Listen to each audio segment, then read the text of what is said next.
How y'all doing? Good. Great, not nearly as sweaty as normal. What did you think of so far? I know you just got here yesterday. You got your first practice, and so far so good? Yeah, I mean, I thought today's practice is one of our better practices of fall camp. You could feel you guys were out, you could feel the energy in period 24, and our entire defense is on the sideline making noise like game day, creating an environment, right? And it's just cool to see the guys buy in. You know, we showed up yesterday and it hailed on us. An hour after we got here, right? There's hail, there's rain, there's thunderstorms. Kids are out here. My whole cell phone theory failed.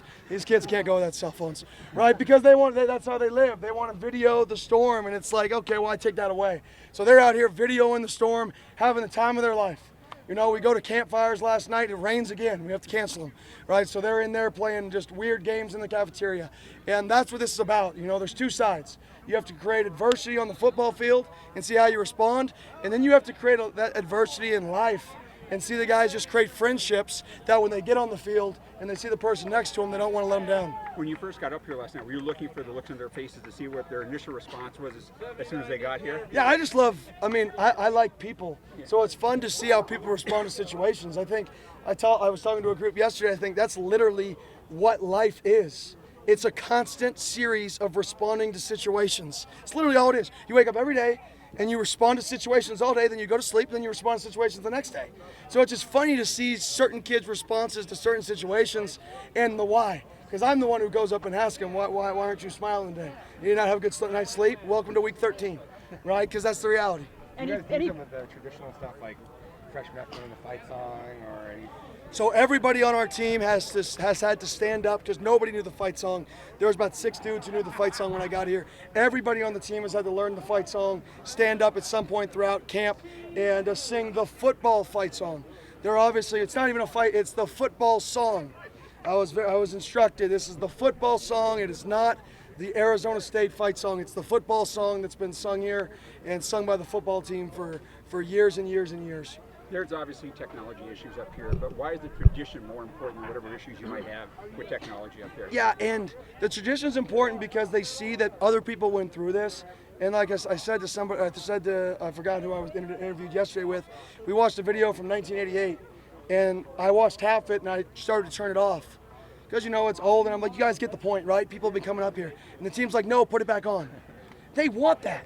They're still 18 to 22-year-old kids. We get lost in this big business, all this, which conference we're going to play and what the NIL is, okay? All that's super relevant, all that's important, right? I want our kids to make more money than any team in the country because they deserve it. But that does not take away the fact they're kids. Does not take away the fact that they need these memories. Doesn't take away the fact that these are the brothers they're going to remember for the rest of their life. And even though they're getting paid, they're still not professionals. They're not being set up for life financially. That's what school's going to do. That's what the Brotherhood's going to do. That's what the Valley's going to do when these kids graduate and they don't go pro, right? That's what college football's still about. These kids just get this extra ability, right, to make some money, to live their life at a little higher standard. But the core values of college football have to stay the same, and I'm a firm believer in that. Any funny things happen yet? Any funny stories? I mean, somebody caught like a crawdad or something the other day, and it was in a cup showing people to drink. Somebody put a frog, I think, on Cooper's head. I don't know. Something like that. I don't know if it was which Coop, but it was, I don't know. You'd have to ask the players that. What memory surfaced for you when you got here last night? I remember sleeping behind the quarterback screen that we watched film on, and then the printer was right there.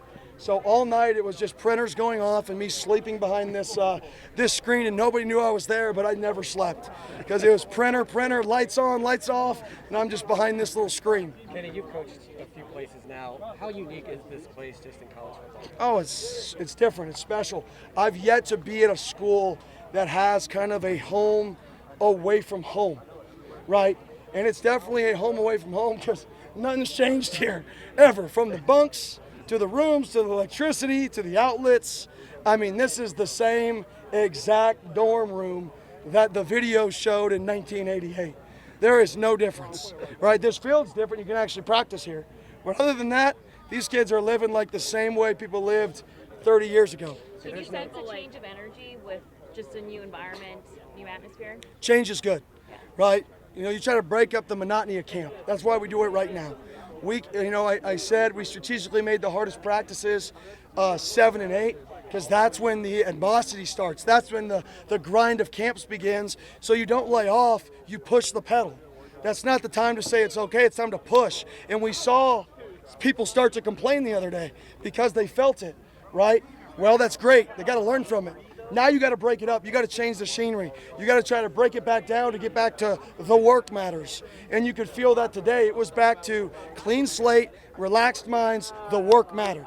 What did it about mean 20 to you degrees. to see people like Knapp out here, people who have been out here since 1975, to have that support in your first year? Well, first of all, we wouldn't have a football team without Knapp Lawrence.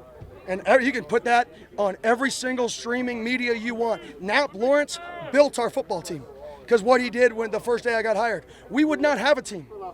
Point blank, zero. We would not have a football team without Knapp Lawrence, right? So to see him out here, that dude's as valuable to the program as anybody on the field. I called him the other day and said, come out on the field, do whatever you want. Without you, we don't have a team. Point blank, simple, because that's the new day and age of college football. So there's no doubt in your mind that the experience is worth the trade-off and convenience that you had. Oh, yeah. This is worth it. I mean, I'm sleeping on a couch. You know, we got Elijah Badger falling out of his bed, right, in the middle of the night. Sorry, Badge, right? So we got Badge falling out of his bed. You got me sleeping on a couch, right? You got BJ waking up all grumpy and then turns into Smiley Guy, right? You get all these different personalities that show up, and then they get on the field, and it's time to go to work. And now they get to hang out together for the next 6 hours, 8 hours, 10 hours. Pretty cool. Coach Yep. Dillingham, you know, we've been having a lot of controversy going on in the summer. You know, you gave me an answer in spring, but I just want to know, who's your favorite D lineman? My favorite D lineman? I can't answer that. Yes, you Well, I can. guess you're right here, BJ Green. Where's Clayton Smith? Bring him over here. I'll tell him the same thing. Coach, gonna go Devils. Go Devils. But when you were at Florida State, Oregon, Auburn, they never had it. No, we went away to different places, but they weren't tradition. It wasn't home. It was just to get away and create a brotherhood. But here, you can feel the energy of the past. Like, you saw the video, then you'd stand up here and you'd look out in the field and you're kind of in the middle of nowhere. And I think guys can feel like, whoa, a lot's been happened here. And I think they can feel it. There's an aura about it that makes it special, especially because there's only 5 kids on our team that have ever been here. So I think there's a big gap of people that are like, man, what did I miss out on?